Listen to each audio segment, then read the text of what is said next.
o sea, veamos bien las cosas que ha dicho Mora, porque ha dicho varias cosas distintas. Una de las cosas que yo mantengo en el artículo es que esto no es una de esas declaraciones que se va el tipo de boca, sino que ha expuesto una visión integral y concreta de qué significan para él los derechos humanos. Y él ha dicho, por un lado, como tú mencionas, que los casos antiguos tienen que morir, ¿no? Que para qué estar rebuscando cosas del pasado. Y ha dicho, por otro lado, además, que la teoría penal con la cual se juzgan estos casos no sirve, que es la llamada teoría del autor mediato. Y entonces estas dos cosas son extraordinarias, ¿no? En primer lugar, porque el señor ignora que los crímenes de lesa humanidad no prescriben, y en segundo lugar, porque si los autores mediatos, o sea, la gente más cobarde, la gente que ordena a otros matar para ellos quedarse con las manos limpias, si esos autores mediatos no son responsables, entonces qué rico, pues. Abimael Guzmán es inocente, Fujimori es inocente, Antauro es inocente, y el jefe de los destructores es inocente.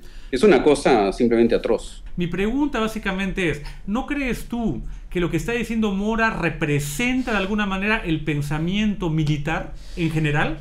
O sea, en general, quiero decir, que no haya militar que piense, o sea, que todos los militares piensan así, ¿no crees tú de alguna manera? ¿O has encontrado, yo no, algún militar que no piense así? Porque hay muchos que son gente, o sea, eso no tiene nada con inteligencia, es gente que tiene una posición clara sobre las cosas, te diga yo, no sé qué, pero cuando llega esto, o sea, mira, nos han metido en una guerra que no era nuestra, no estábamos preparados, no había una política de esto, al final, amnistía, punto final, no sé qué, nos vamos para otra parte. Yo quiero pensar que no, pero me temo que esa es la situación. Ahora, para ser claros y para darle honor a la verdad, este no es un pensamiento solo de militares, es un pensamiento de cierta parte de la opinión pública y de la clase opinante del Perú que cree que la moralidad y los derechos humanos se aplican solo estratégicamente, ¿no? Es decir, en lugar de que sean para todos, son solamente para quienes no me gustan. Entonces, en efecto, bacán e interesante utilizar principios internacionales para demostrar que Abimael Guzmán es un criminal de lesa humanidad y un criminal de guerra, pero no está bien usar lo mismo para el Estado.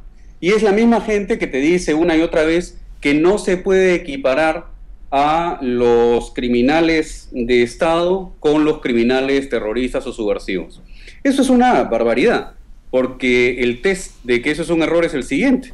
Tú pregúntale a una persona cuyo familiar ha sido asesinado por un miembro de Sendero o por un miembro del Estado si duele menos porque lo mató el Estado. Es una ridiculez. Y es un poquito como para decir que eso de los derechos humanos es una cosa para el primer mundo, ¿no? Es también para Europa, no sé qué, para la gente que vive bien, para la gente que gana más plata que nosotros, porque acá al final, acá nada, pues acá es la ley de la selva y así es, y si te cayó algo encima, pues te jodiste y te aguantas, pues, ¿no es cierto? Claro, si bueno, tienes un poco más de plata y recursos puede que no, pero básicamente si no, si vives en Ayacucho, si arrasaron tu comunidad o si lo que fuera, ya es, bueno, ya pues piña. Exactamente, exactamente. Es decir, el punto es por un lado ese, los derechos humanos son pues para civilizados. Una cojudez finalmente, como diría una persona muy conocida. Así es, pero por el otro lado lo peor es que lo que él está diciendo es que hay derechos humanos para unos en el Perú y no para todos.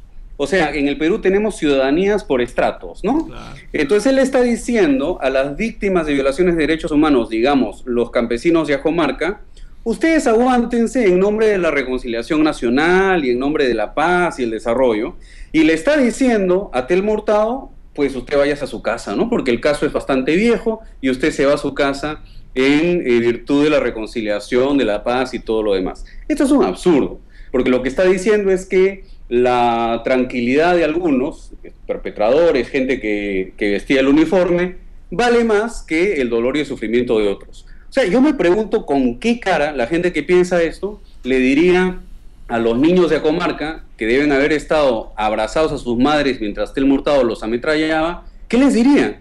Aguántense ustedes, así es la vida, de acá a 25 años o a 22, 23 años, perdonaremos al que los está ametrallando porque total, ustedes no cuestan, ustedes no valen, ustedes no son ciudadanos. Es realmente no solamente legalmente inaceptable, sino que es además completamente inmoral. Yo creo que Mora debe irse del gobierno, punto. Bueno, yo creo que en primer lugar Ollanta Humala tiene que ser consciente de que el pueblo lo escogió a él, lo escogimos, votamos por él, precisamente por rechazo ético y moral a la posibilidad de vindicar al asesino de la Cantuta y de Barrios Altos y a su entorno. Eso es un mandato ético fundamental y un mandato político fundamental. El capital político que tiene Ollanta Humala y el capital político que tiene el primer ministro tienen que ver con el hecho de que se votó por ellos en contra de la impunidad.